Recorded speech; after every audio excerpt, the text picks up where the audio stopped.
A month after a BP offshore rig explosion led to crude oil being pumped directly into the Gulf of Mexico, the spill is now clogging up the Mississippi Delta. An estimated 5 million litres of oil a day are gushing into the water, though some scientists say the real figure could be up to 17 times higher. And as RT's Jihan Hafiz reports, politicians and corporations are still trying to blame each other and are no closer to a solution. 1 month and counting. A national disaster is still unfolding. Tens of thousands of gallons of crude oil still leaking every day. The powers that be still trying to shut off the oil tap, seeping scandal, politics, and corporate domination into Washington's ongoing investigation. BP's Deepwater Horizon explosion sparked fire on April 20th. 2 days later, the government agency that was supposed to be watching BP begins the probe.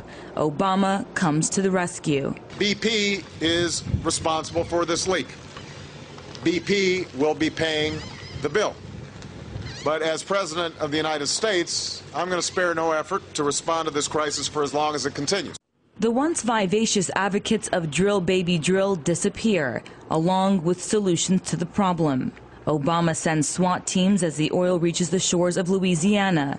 The media coins it Obama's Katrina. From Hurricane Katrina and now with this Gulf oil explosion by BP. Things where it shows where profits are over people. The truth begins to unravel. The scandal begins to form.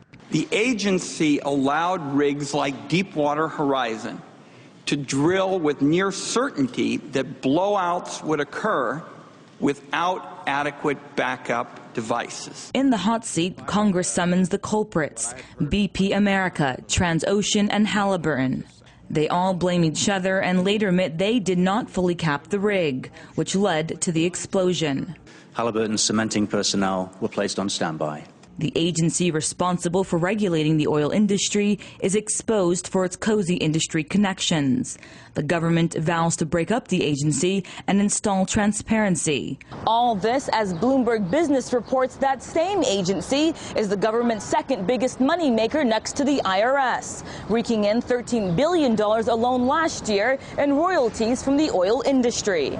And yet, the rig is still gushing 25,000 to 65,000 gallons of oil into the ocean every day. I call it the Congress of bribe takers. So how do the American people feel about all this? Basically, it should show the people that our government does not protect us. I think it's unfortunate that the Gulf, both ecologically and sociopolitically, is suffering while two huge corporations battle out who's to blame instead of trying to work together to solve the problem. It seems like a never-ending story, still painting an ugly picture, still polluting the Gulf of Mexico, unraveling an ecological disaster of epic proportions, with what seems to be no end in sight. Jihan Hafiz, RT, Washington, D.C.